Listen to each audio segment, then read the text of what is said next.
नमस्कार, स्वातीस किचनमध्ये आपले स्वागत आहे। सगळ्यांना आवडणारा उपवासाचा साबुदाणा वडा बघणार आहे। एकदम इझी आहे बनवायला आणि झटपट बनतो। चला तर पाहूया। 1 वाटी साबुदाणा मुरत घातला होता 2 तास आणि 2 बटाटे बॉईल करून घेतलेले आहे। बटाटे छान खिसणीने खिसून घ्यायचे किंवा बटाटे मॅशरनी पण एकजीव करून घ्यायचे।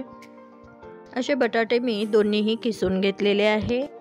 साबुदाण्यामध्ये बटाट्याची पेस्ट मिक्स करायची, छान व्यवस्थित मिक्स करून घ्यायचे। बटाटे यासाठी किसून घेतले आहे की गुठळ्या झाल्या तर वडे चांगले बनत नाही, तळताना वडे फुटतात। आणि 1 वाटी भाजलेला शेंगदाणा बारीक करून घेतलेला आहे। कोथिंबीर घालते आहे, जिरा पावडर 1 चम्मच, 1 ते 1.5 चम्मच लाल तिखट घालते आहे। तुम्हाला हिरव्या मिरचीचा ठेचा आवडत असेल तर हिरव्या मिरचीचा ठेचा सुद्धा घालू शकता। चवीनुसार मीठ। छान सगळं एकत्र मिक्स करून घ्यायचं। आता छान मिक्स झाल्यानंतर याचे वडे करते आहे। एक छोट्या आकाराचा गोळा घेऊन त्याचा गोल आकाराचा मी वडा बनवून घेते आहे। तुम्हाला ज्या शेपमध्ये हवा आहे त्या शेपमध्ये तुम्ही हे वडे करू शकता।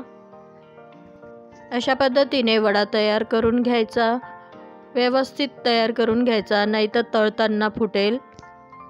या पद्धतीने वडे तयार कराल तर तळताना 100% तुमचे वडे फुटणार नाही। हे सगळे वडे तयार करून घेतले आहे। कढईमध्ये आधीच तेल मी गरम करून घेतले आहे। वडे तळून घेते आहे।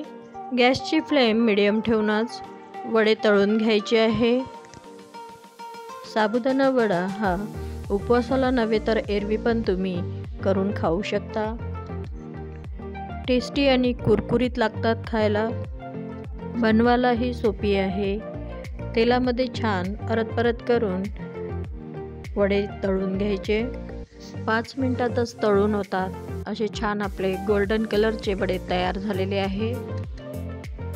रेसिपी आवडली असेल तर लाईक करा, शेअर करा, सबस्क्राईब करा, तुमच्या मित्रमैत्रिणींना शेअर करा। उपवासाच्या रेसिपीच्या काही लिंक मी डिस्क्रिप्शन बॉक्समध्ये दिले आहे, त्या पण बघायला विसरू नका। असे आपले छान वडे तयार झालेले आहे। दह्याच्या चटणीसोबत खूप छान लागतात खायला। चला तर भेटूया पुढच्या व्हिडिओमध्ये अशाच नवीन रेसिपीसोबत। तोपर्यंत खात रहा, स्वस्थ रहा, आनंदी रहा। वेळात वेळ काढून रेसिपी बघण्याबद्दल धन्यवाद।